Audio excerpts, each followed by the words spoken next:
All right, guys, so I get asked a lot of questions when it comes to what kind of rifle should I build and things I need to do when it comes to that. So the first thing that's going to come to mind for me is your budget, but additionally, kind of in there, I would always try to push somebody to get a custom action for a couple reasons, which we're going to cover now. But custom action offers you a lot different options than what a factory rifle option will. So first thing, I have a Bighorn Origin from Zermatt Arms. I've had a couple of these actions. They've been phenomenal actions for me, and it's sitting in a Manners T4 with a proof 6 Creedmoor pre-fit. And then this is just an old Remington 700 308 police model. But the first thing that you're going to get when you get into a custom action is these things are machined to such tight tolerances that you're able to get pre-fits for them. So a lot of companies offer pre-fits, whether it be shouldered pre-fits or with a barrel nut system.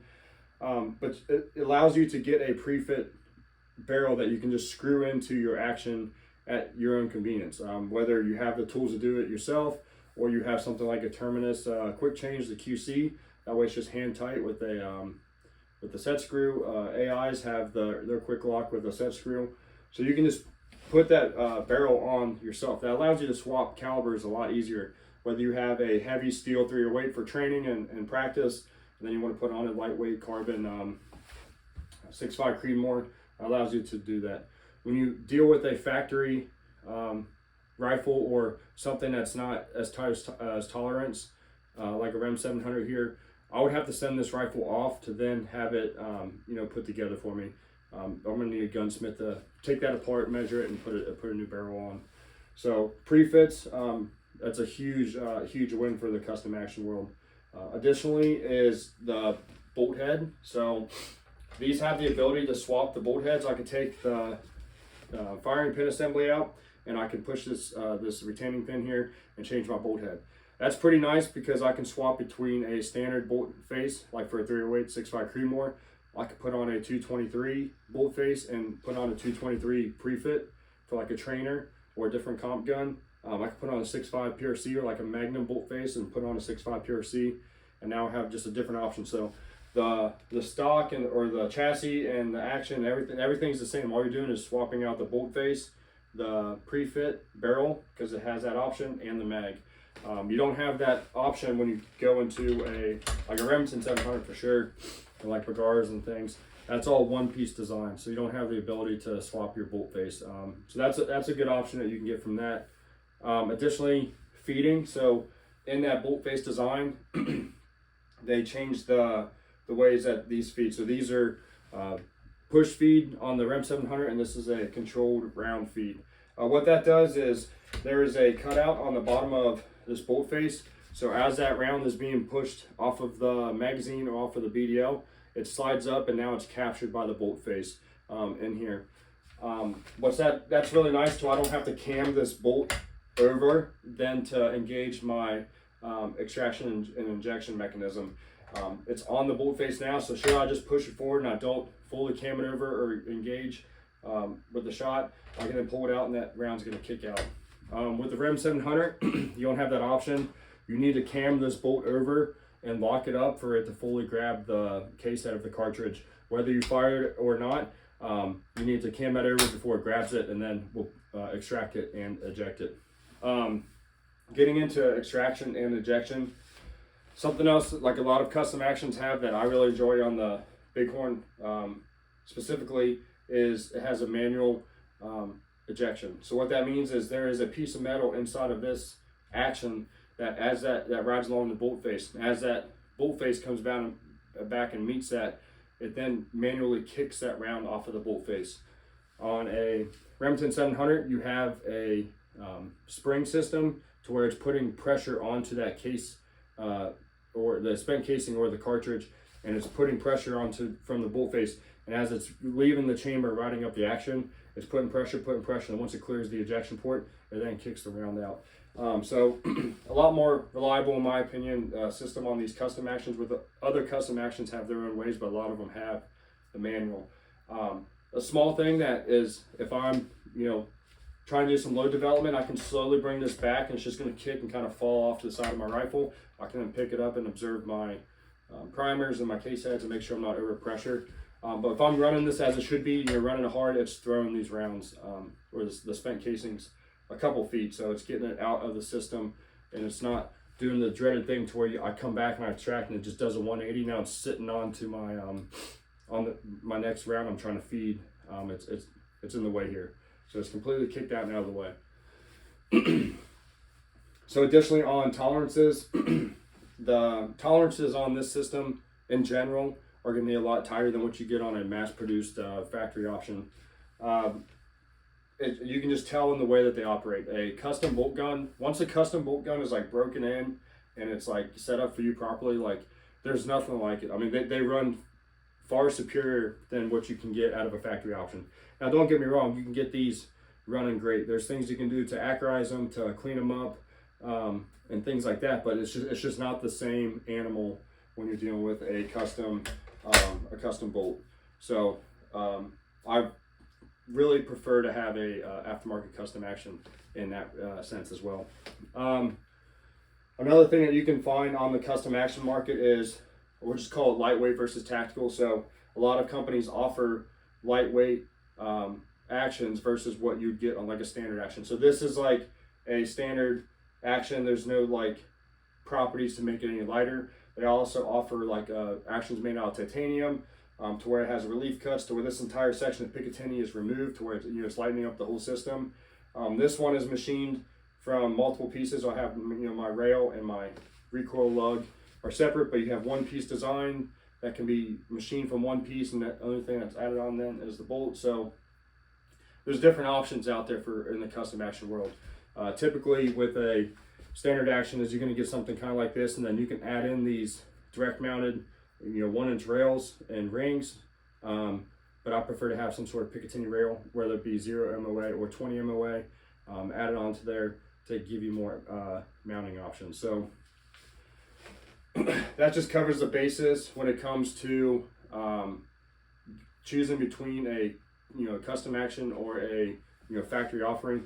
Like I said, I would 100% recommend that you spend a little bit extra money and get a custom setup, because it's going to offer you the ability to make changes however you please. So I can screw on a heavy barrel, and now I'm set up for more of a PRS style. I can make this a PRS rifle very quickly, or lighten it up and make it into like a field match, or even a lightweight hunting rifle. And additionally, this is going to resale a lot better than what this is. So I can either sell this entire system in the aftermarket and get rid of it, or I can part these out, because the only thing that's kind of proprietary to this is the stock is made for left-handed, but any left-handed Remington 700 will fit the stock. I have a left-handed Origin, which are pretty common, but also now I have an Origin pre-fit. So now anybody, it doesn't have to be left or right-handed. Anybody running an Origin pre-fit or Origin action can get this pre-fit, or I can buy one from someone else. So if I was to sell this as a whole system or part it out and get rid of it, I'm able to offload it should I need to change directions on a build, or I just something comes up and I just can't hang on to the rifle anymore. So that would be my recommendation: is get a custom action, choose your pick, do some research, take your pick on the custom action. You're going to want a trigger. I've had very good luck with Trigger Techs, but there's Trigger Tech, there's Timney, there's Bix and Andes. There's a lot of good options when it comes to trigger. So action, trigger, stock or chassis. I recommend shooting buddies or some people's that you can try some different ones out. I personally do not like chassis. The only chassis that I have enjoyed has been like the ATX chassis, the AXSR chassis. I prefer stocks. I like the way a stock feels. I like the recoil impulse. I just like everything about a good stock. And Manners are phenomenal stocks, some of the best in the business. Macmillan are long-time great stock makers, and there's good stock options out there. So I got an action, I got a trigger. I pick out if I want a stock or a chassis, and then I pick out my barrel. So whatever action I decide to go with, go to like Proof and get a pre-fit that you can screw on, or get to your local gunsmith and he can make you a pre-fit that you can then screw on to your action. So then you have your build. The only consideration on your barrel is ensure that your profile, which is the diameter of the barrel, is going to clear your channel. So most chassis, you're good to go for, you know, what they call straight blank is 1.250, or, you know, that's a very, very thick, heavy barrel, and they're not too common unless you kind of get a specific one, but ones that are pretty common are like a heavy Palmer or M24 or an MTU. So if you've got a chassis, you're good to go. Most chassis like will fit all that stuff for clearance. Stocks, you kind of want to make sure. So a lot of like Manners, they'll ask you what's your profile. So you say, you know, I got an M24 profile. They're ensure that this channel is profiled to fit that. And if it's not, and you decide to go to heavier barrel, you can send it off. A lot of, you know, custom gunsmiths will you know, channel that out and widen it out to fit. I can't go anything heavier than a M24 because I have a Badger EFR in here. I just don't have enough tolerance on it. But once you have that set up, you get into accessories. It's hard to argue the adaptability of an ARCA rail system, so I for sure recommend an ARCA system, and then get your bipod that has an ARCA on it. So that's what I would recommend going forward on what to pick out for building your own gun. You're gonna look about I'd say about $3,000 on that option. Now you can buy used, you can find deals, and you can kind of shop around, but I would just say if you have $3,000, you can build yourself a fantastic rifle similar to this for $3,000, and then you just put an optic on it and you're good to go. But so I want to take you guys down a little journey of turning this rifle into bring it into the new age. So this is a pretty old school rifle. I want to say this is from the 1980s when this Remington 700 Police was produced. It's got a lot of old school tendencies to it. It's got 1-inch tube, a second focal plane fine, duplex, and no type of holds are available, no adjustments available to us. It's got the original Harris bipod. It's got a HS Precision, just like a sporter style BDL bottom. So it's just got some like old school tendencies, and this rifle shoots lights out with the 168 grain Federal gold medal match. So excuse me, it shoots fantastic, but I want to bring it into the new age. So as this thing sits now, it weighs 10.4 pounds. That's with everything that you see here with no ammo. But the first thing we got to do say we weren't choosing this option, and we're going to do something like this, and we got a deal. Say we got this out of a state sale for $600, right? So we're going to upgrade this. That's fine. I'm going to shoot this gun. I'm going to shoot this barrel out and then go from there. First thing you got to do is you got to upgrade the scope. You've got to get something that's going to be first focal plane, and I highly recommend something that's going to be Mills. It just affords you a lot of good options out there. And again, you can find them easy and you can sell them easy. You can get them used and get discounts. So we got a scope coming for that. Additionally, we're going to upgrade the rail. We're going to put a Picatinny rail on here outside of mounting directly. And then next we're going to thread the barrel. So it wasn't common to thread barrels back in the day. Not many people were doing that. And then when the PRS became very popular about 10 years ago, most companies offered a threaded option to put on brakes. And then more currently, with the availability of suppressors, companies are making them. They're cheaper, they're easier to get. Wait times are far less. So suppressors are very popular. I only shoot suppressed. I shoot rifles 100% better suppressed than I do with any type of brake. I've tested myself on it. I do lose a little bit of performance as far as recoil reduction, but proper fundamentals, drive the gun with a suppressor, I shoot it better. So I'll be shooting this suppressed, like only suppressed. We are going to upgrade the trigger. I haven't decided which one yet, but this trigger is it's not bad. It's clean, but it's just a little heavy. So we're going to upgrade the trigger. And then we're going to upgrade the stock. So we have a Macmillan A3 that we're going to put this whole system into, and what the stock allows us to do. So I was kind of going back and forth to do I want to update this stock and bring this one into the future, but it just doesn't offer the things that I like. So what we could do is you could get a universal ARCA rail system from Area 409, tap this in there, and now I have a full ARCA rail, and I can accept other bipods. But the biggest issue to me is there's no adjustability on my cheek wheel, there's no adjustability on my the pull. So rather than invest a bunch of money into the front end and not have the things I like on the back end, and this traditional style grip, I just don't like it. It's just a weird hand position for me. I prefer something a little bit more upright. So since it doesn't have those options, we're just going to change the whole stock. So what that does again for us is, now say I want to take this rifle hunting, that's a 5-pound stock that we're about to be putting on here. I could then reconfigure it back into a similar setup like this. With the upgraded scope and a suppressor, we're probably going to come in about the 11.5, 12 pounds. So now I have like a pretty manageable 308 hunting rifle I can take with me.